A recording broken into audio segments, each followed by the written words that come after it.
Okay, so the video has started and we start off. Okay, now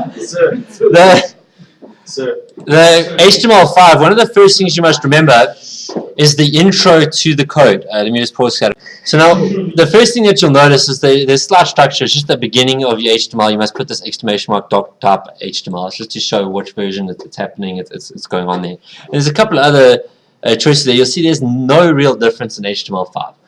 You'll notice that there's a couple of tags that have been decremented and some tags that have been more exchanged. Now, when I say decremented, I'm talking about certain tags have been removed and other tags have been added onto there that are available. But generally speaking, from what we have done, you're not going to have much beyond there. Now, you'll notice that there comes areas where you can start using styles where you can create your own my hero, open curly brackets, whatever, and you can use that as a tag. So basically, you're creating your own tags in a style sheet. Whether or not this was supported in other versions of HTML5, HTML4 point whatever, I don't know. But so for example, here in this example that W3 Schools gives us, is it creates a style called my hero, and then it can use that style, but just whatever it puts inside the tag my hero will take on those properties. And in this case, it creates it as a display type block, and a block is quite interesting. It uses it very similarly to the way divs worked in other areas. And div just meant it's literally, you can make it float. It's a square item in there that you can put wherever you want. And we're going to be coding those examples up there. And one of the items that I wanted to talk about were these header sections, footer, A-side, navigation, main article, and figure. Now, one of the main reasons why it's got these tags and we use those tags is because when you put it into a header section, it also splits it up into this when it comes up to your search engines. Have you guys noticed that certain websites, when you go and you Google something, it'll come up with a summary of that website kind of thing. Like it'll come up, if I go define this, it'll come up with a blog on that. And that's because it can pick up those entries on that website. So when you search for that directly, the one with the most hits will come up with it in that block formation. And that's the way you guys can work with that. So we're going to mess around with this a bit. And I'm trying to find this one section. Let me pause the video while I'm doing this.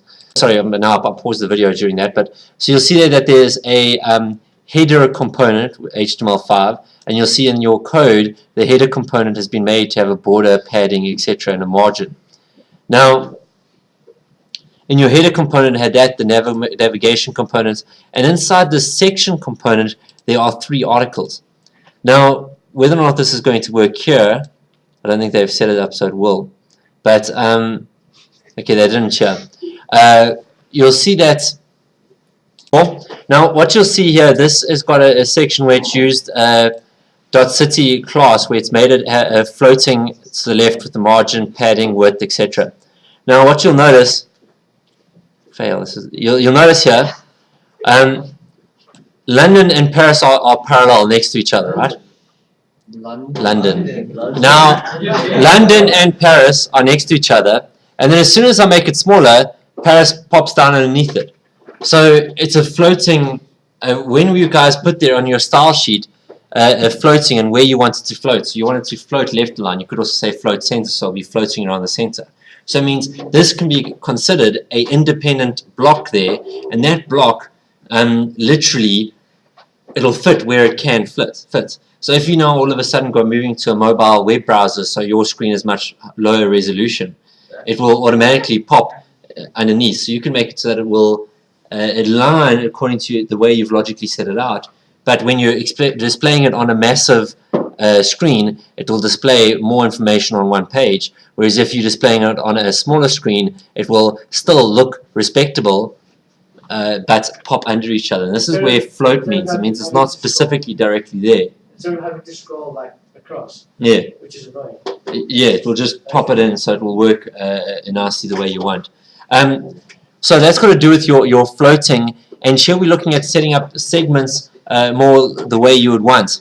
So in our example, we're going to work with with HTML5, and the first thing you would do is you'll sit there with that doc type, and that was I can't even remember it off by heart. So in your guys' tests, when I said it, I'm getting a bit of a. I'm going to give you this outlay for you. You guys test. I would have given you this. I don't expect you guys to remember this off by heart. So I would have given you without the title. So literally from you, when you guys write your tests, I will have given you a code like this without the title in here.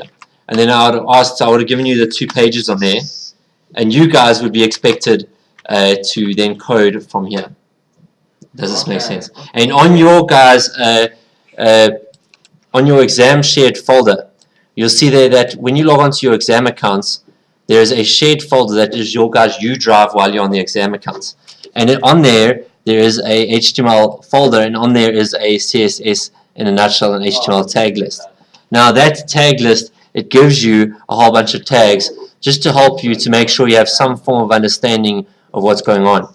You will actually have to, and this is the cascading style sheet in a nutshell, which also gives you how to do the link and a couple of things on there. So really, I'm not trying to teach, are you able to remember all of this? I'm teaching, are you able to construct this? Because quite frankly, in a real world situation, you have resources. So I'm giving you resources, but I'm not just giving you, okay, use the internet. I'm giving you, here's some limited resources, put it up together what you want. Yeah. The next thing that you got here, so you've got this set up. We're going to set this up, and we're going to create, firstly, I'm just going to add their header, and then I'm going to put there a navigation, and then you'll put your navigation in here, inside your navigation. So we're coming up with these headings, and then we're going to have our main tag. So we're setting up and breaking up these elements like this. And then on the side, I'm going to have here a setting called notes. Well, doesn't like notes. Okay, now notes it doesn't recognize. But if I now create a style sheet, and I'm not sure if oh, hello, wrong place. I'm going to call this style5.css. So you're recording? Sadly, yes. Now, so when we're opening up the style sheet in here, I'm going to create a style called notes. And here I could then say, I want this to be a display, full colon, and I want it to be, and you'll see there's a whole bunch of different ones. I want this to be, I think it is a block or a box. So does that have to be dot notes? No, it's not dot notes, because now we're not actually defining a class anymore. We're not saying this element is a class. We're saying this tag. So we're creating our own tag called notes. So this is like just on the right hand side, I'm just making some notes there. And what I'm going to do is I'm going to say, put this as being a float left. I'm messing around, guys. I haven't coded a site that looks like this yet, but we'll see what it looks like in the end. And we'll mess around with fixing it together. Now, so everything that you put in... So everything inside the note tag should have these attributes if this works. And if it doesn't work, then I just won't put that in this video. Now, in my HTML5, oh, I can't swap between there. Damn it. Not cool, man. Inside here, I'm going to make sure I link to the correct style sheet, and the easiest way to do that is literally just to drag and drop it into the correct location. So if I drag and drop it into my head, it'll link to that style sheet element. Now, what should happen is this notes section where I say hello, and I can put that inside a p tag.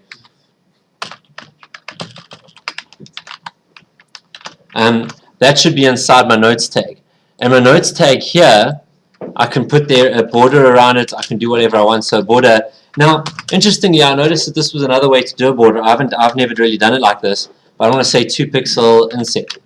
So it looks like you can actually just put a space in between it and say border. You don't actually have to say border dash width, border dash style, etc. You can just say 2 pixel inset, which means it's a 2 width or whatever. The only thing I'd be reluctant about doing it like that is I wouldn't know. And guys, please remind me in my videos to actually zoom in on things, because otherwise when you guys watch it on a smaller screen you really don't see what's going on. So please remind me if I'm doing it in front of you guys to do that. Now, so you might forget the order it happens in. I'm not sure if it works well in every order.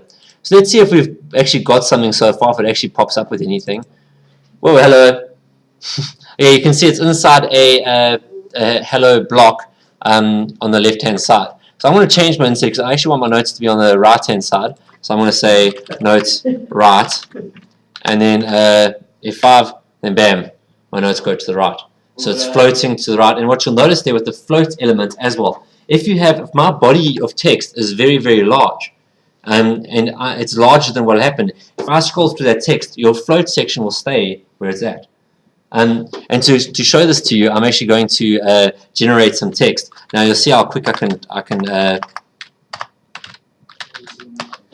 you can see nothing, sorry. You'll see how quick I can type. Look at me on this. You see how quick I can type? Bam! I am that quick. Copy paste. No. There's a function in Word.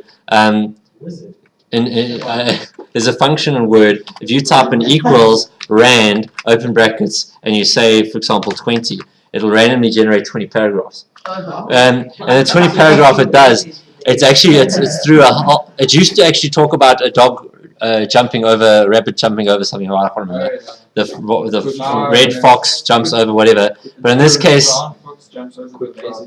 the brown fox jumps over. In this case, it actually runs your help file on here. So I'm just going to use all of this, Control A, Control C, and I'm going to put it into the body of my text in my HTML5 section inside my main body. I'm going to put there Control V, so there's going to be all that text inside there, just so I've got some text to refer to. Now you'll notice it failed. Aww. It's at the bottom, sir. Yeah, it's at the bottom right, but it should, maybe because I didn't float my main heading correctly. So what I'm wanting to happen is I'm wanting my main segment to be an element and my other segment to be an element on the right. And so we need to fix our main element. So main, open curly brackets, will be display block. So we're setting up as a display block. We're making it float, and we're going to make it float in the center. That's, I think, how you spell center. I'm pretty sure you can make it float in the center. Let's make it float left, maybe middle. Is there middle? Top, start. Okay, left.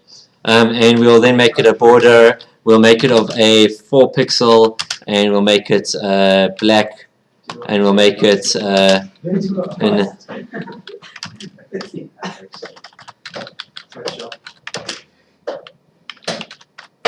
we'll see if that works. Okay, now let's see if that helped. Okay, it has made it black, but it has also made it so it takes over the whole screen, so it obviously doesn't make it float on the right well, but it does float there. I'm thinking what we can maybe do.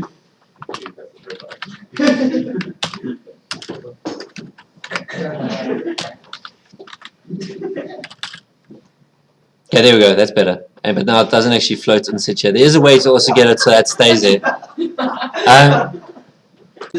So guys, the main point of this video here, guys, quiet please, is to work with your blocks. Be very patient. Now, now you'll notice that these blocks that I work with, I can sit there and I can set up my header so it's in a certain section. I can make it so it'll always float to the top. It'll be correctly over there. You can make items be at the different angles you want. You can set up your layouts like that. Now in your W3 schools, it goes through a whole bunch of different other elements on there. But there's when you do it, yeah, because I changed the width of this to be so that this block is 70%. So you'll see it will fit into that 70% of the screen as I scroll up on there. So all I did is in my code here, I said my cascading style sheet, I said width should be 70%. And for example, then my notes, I would actually then change the width of that to be 30%. So it would just look a bit better. And one thing that, and I could make also my height to be 100. Now, guys, now on here, I broke it. My notes section is completely. Oh, so it looks like it's too big. Yeah, it does. It's read that 70 plus 30 doesn't equal to 100. It's, oh dear. Okay, now it's sort of sitting there, but it's okay. Now I'm wondering if I set this to be a notes block display instead of right. I wonder if I put this at start. Now, just to see what happens here. Whoa! I lost it. So why would I put there at the very bottom?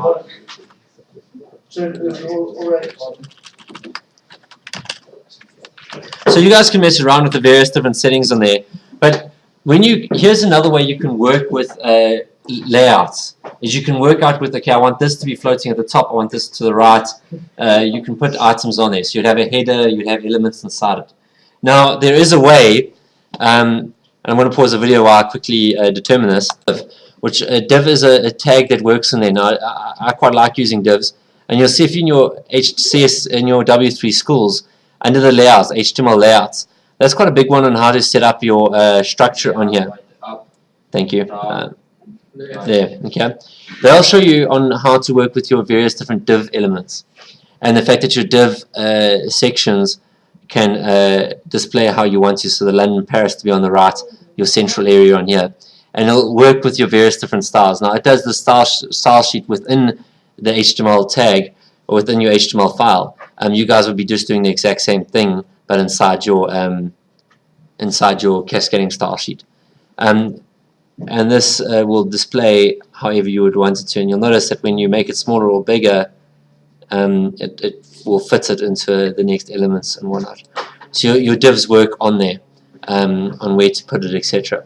Now you'll see that on the W3 schools it uses pixels directly, which means that block would always remain that size. So it's a good idea to make your website with blocks, so that depending on, you will always know that block will always be this many pixels wide by this many, and then you can lay it out more specifically. And then depending on whether the screen's bigger or smaller, the blocks will move accordingly. Do you guys make sense with that? So when you develop your website, work with divs. Divs or those styles that we work with. This didn't go as I was planning, but quite frankly, we've generated the main things I wanted to work with you on.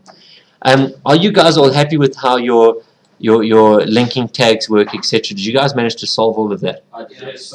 Okay, so now what I want you to do,